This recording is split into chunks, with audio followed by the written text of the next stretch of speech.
Female को timing थोड़ा-सा ज़्यादा चाहिए, तो उनको इतना कोई फ़र्क नहीं पड़ता है कि आप डायरेक्टली कर रहे हैं या फिर आप कंडोम को इस्तेमाल कर रहे हैं, तो उनको बुरा नहीं लगता है। और ये डिपेंड भी करता है कुछ फीमेल्स के ऊपर, तो क्योंकि कुछ लोगों को प्रॉपर जानकारी नहीं होती है, उन्होंने कहीं से सुना है कि इसको इस्तेमाल करने से अच्छा नहीं लगता है, तो आप डायरेक्टली उनसे पूछ सकते हैं। बाकी कोई भी प्रॉब्लम फीमेल को नहीं होती है। हाँ, अगर उसको एलर्जी होती है, तो बात अलग है, जो भी इंग्रीडिएंट्स यूज़ किए गए हैं या फिर जिस तरीके का लूब उसमें है, उसके हिसाब से, ठीक है? क्या एक कंडोम के इस्तेमाल करने से आपका टाइमिंग बढ़ जाता है? क्या साइज़ में थोड़ा बहुत फ़र्क दिखाई देता है?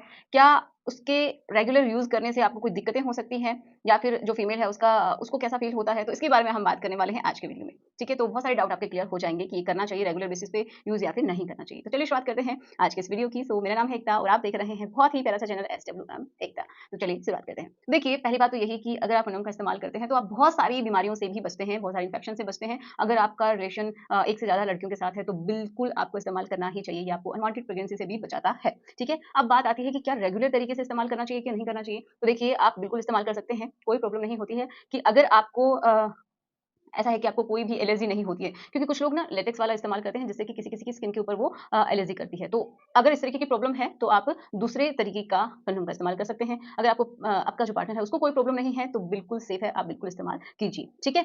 अब इससे क्या होता है उसके बारे में बात करते हैं। इससे टाइमिंग भी बढ़ता है, क्योंकि जब आपकी दोनों की स्किन, अंदर की स्किन और आपका जो पार्ट है उसकी स्किन जो आपस में टच होती है, तो सेंसिटिविटी और ज़्यादा बढ़ती है, आपको बहुत ज़्यादा फील होता है। तो उसको थोड़ा-सा कम करने के लिए भी इसका इस्तेमाल किया जाता है, क्योंकि एक बैरियर आ जाता है बीच में, जिसकी वजह से आपकी सेंसिटिविटी उस हद तक नहीं बढ़ पाती है। तो बिल्कुल सही बात है कि आपका टाइमिंग बढ़ाने के लिए भी इसको इस्तेमाल करते हैं। अब कुछ इस तरीके के स्पेशल कंडोम भी आते हैं जो कि आपके टाइमिंग को बढ़ाते हैं, क्योंकि वहाँ की जो सेंसिटिविटी है उसको वो क्या करते हैं, क्योंकि उसमें कुछ ऐसे केमिकल्स होते हैं, ठीक है? कुछ ऐसे इंग्रीडिएंट्स होते हैं जो कि वहाँ की सेंसिटिविटी को वो कम कर देते हैं, हल्का-सा नम कर देते हैं, जिससे कि आप कंटिन्यू कर सकते हैं थोड़ा लंबे समय तक। तो बिल्कुल सही बात है ये भी। अब फीमेल को कैसा लगता है, तो देखिए फीमेल को टाइमिंग थोड़ा-सा ज़्यादा चाहिए, तो उनको इतना कोई फ़र्क नहीं पड़ता है कि आप डायरेक्टली कर रहे हैं या फिर आप कंडोम को इस्तेमाल कर रहे हैं, तो उनको बुरा नहीं लगता है। और ये डिपेंड भी करता है कुछ फीमेल्स के ऊपर, तो क्योंकि कुछ लोगों को प्रॉपर जानकारी नहीं होती है, उन्होंने कहीं से सुना है कि इसको इस्तेमाल करने से अच्छा नहीं लगता है, तो आप डायरेक्टली उनसे पूछ सकते हैं। बाकी कोई भी प्रॉब्लम फीमेल को नहीं होती है। हाँ, अगर उसको एलर्जी होती है, तो बात अलग है, जो भी इंग्रीडिएंट्स यूज़ किए गए हैं या फिर जिस तरीके का लूब उसमें है,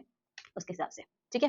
तो उसको अच्छा ही लगता है, क्योंकि आपका टाइमिंग बढ़ जाता है। दूसरी बात कि साइज़ में भी क्या इंप्रूवमेंट दिखाई देता है, तो इस तरीके के स्पेशल भी आते हैं, जैसे कि थोड़ा-सा साइज़ इंप्रूव हो, आपको फ़ील हो, आपकी गर्थ ज़्यादा आपको दिखे। लेकिन इसकी अगर आप इसको इस्तेमाल करते हैं, तो ऑब्वियस सी बात है, एक एक्स्ट्रा लेयर आ जाती है, तो गर्थ में थोड़ा-सा फ़र्क दिखाई देगा एंड लेंथ में भी थोड़ा बहुत आपको फ़र्क दिखाई देगा। ज़्यादा ऐसा कुछ नहीं है कि बहुत ही ज़्यादा आपका साइज़ चेंज हो जाएगा, ठीक है? तो ऐसा होता है, तो ऑब्वियस सी बात है, आपको इस्तेमाल करना चाहिए आपके टाइमिंग को बढ़ाने के लिए। तो आशा करती हूँ कि आपके डाउट्स क्लियर हुए होंगे। अगर क्लियर हुए हैं, तो प्लीज़ लाइक करना। जिसके साथ आप कंफर्टेबल हैं, उसके साथ शेयर कीजिए, चाहे वो आपका फ्रेंड हो, पार्टनर हो, जो भी। सो मिलते हैं नेक्स्ट वीडियो में। Thanks for watching. Good bye.